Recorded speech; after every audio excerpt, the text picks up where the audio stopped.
Morning students. आज का जो विषय है हमारा वो व्यष्टि अर्थशास्त्र और समष्टि अर्थशास्त्र दोनों में अंतर को प्रदर्शित करेगा कि व्यष्टि अर्थशास्त्र क्या है और समष्टि अर्थशास्त्र क्या है। ठीक है, व्यष्टि अर्थशास्त्र और समष्टि अर्थशास्त्र क्या है। ठीक है, तो जो व्यष्टि और समष्टि अर्थशास्त्र है ये इसको समझने का जो थ्योरी है वो सबसे पहले हम लेंगे कि मैक्रो MIKRO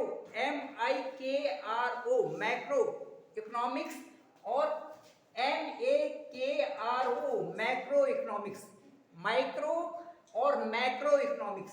ठीक है, अब जो माइक्रो में यहाँ पर आप समझ रहे होंगे के लिख दिया तो यहाँ भी के लिखा हुआ है, तो ये ग्रीक वर्ड है, ग्रीक वर्ड, ग्रीक में इसे माइक्रो और इसे मैक्रो इकोनॉमिक्स के नाम से जाना जाता है, तो इसलिए इसमें के मैंने यूज किया है इसमें। ठीक है, अच्छा, अब जो माइक्रो इकोनॉमिक्स और मैक्रो इकोनॉमिक्स है इसमें आप देखेंगे जो आई है यहाँ पे आया हुआ है, जो व्यष्टि अर्थशास्त्र में माइक्रो इकोनॉमिक्स में आई है, आई को हम डिनोट करते हैं इंडिविजुअल यूनिट्स।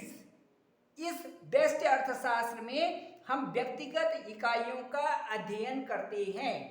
व्यष्टि अर्थशास्त्र मैक्रो इकोनॉमिक्स में हम व्यक्तिगत इकाइयों का अध्ययन करते हैं। छोटी छोटी अथवा व्यक्तिगत इकाइयों का अध्ययन, जैसे किसी व्यक्ति का अध्ययन, किसी व्यक्ति के परिवार का अध्ययन, किसी एक फर्म का अध्ययन और किसी एक उद्योग का अध्ययन करते हैं, उसे व्यष्टि अर्थशास्त्र में ये एक केवल एक अंग है, एक परिवार का, एक व्यक्ति का, एक उद्योग का, एक फर्म का, जबकि इसको मैक्रो इकोनॉमिक्स में हम एक संपूर्ण अर्थव्यवस्था का अध्ययन करते हैं। मैक्रो इकोनॉमिक्स में हम एक संपूर्ण अर्थव्यवस्था का अध्ययन करते हैं। यहाँ पर मैक्रो में ए जो है, ए का मतलब है एग्रीगेट, एग्रीगेट का मतलब है टोटल, टोटल का मतलब है ऑल।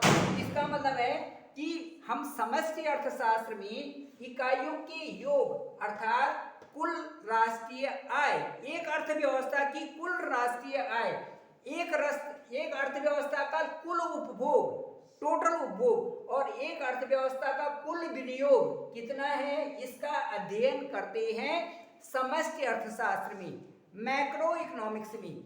ये दोनों का अंतर है। इसमें हम केवल एक छोटे से अंक का अध्ययन करते हैं, छोटी सी इकाई का अध्ययन करते हैं माइक्रो इकोनॉमिक्स में, व्यष्टि अर्थशास्त्र में, जबकि मैक्रो में हम एक संपूर्ण अर्थव्यवस्था का अध्ययन करते हैं कि पूरे देश की राष्ट्रीय आय कितनी है, पूरे देश का रोजगार कितना है और पूरे देश का जो विनियोग कितना है, पूरे देश का उपभोग कितना है। इसको हम मैक्रो इकोनॉमिक्स में, समष्टि अर्थशास्त्र में इसका अध्ययन करते हैं। इस जो माइक्रो इकोनॉमिक्स है, ये जो व्यष्टि अर्थशास्त्र है, इसको हम कहते हैं theory of consumer behaviour, theory of consumer behaviour. इसे हिंदी में कहते हैं उपभोक्ता व्यवहार का सिद्धांत। और ये जो उपभोक्ता व्यवहार का सिद्धांत है एक व्यक्ति पे अप्लाई करता है, तो इसमें क्या है कि थ्योरी ऑफ जो कीमत का प्राइस थ्योरी है वो कीमत सिद्धांत पे आपका क्या है, और जो प्रोडक्शन मार्केट का है वो क्या है, क्योंकि इंडिविजुअली इसको हम इसमें देखते हैं theory of consumer behaviour micro economics में।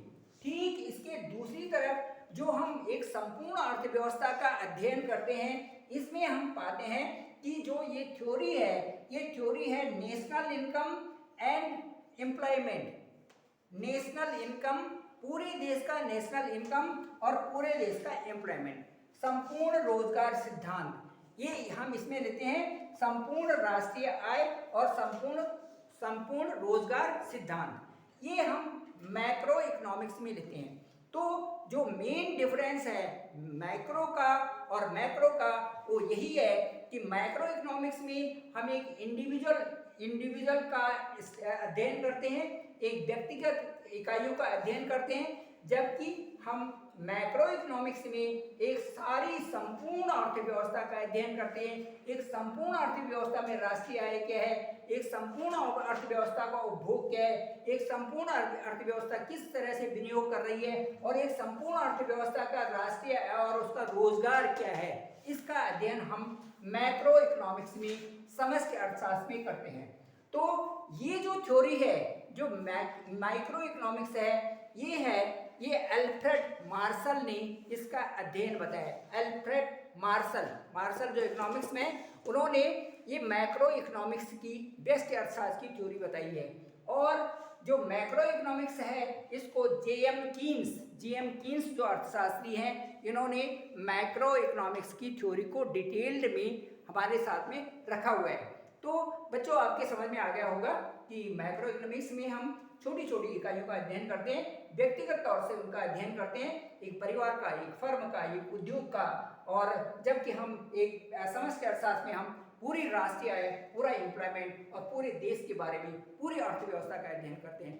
Thank you very much. आप मेरे चैनल को जरूर सब्सक्राइब करें। Thank you.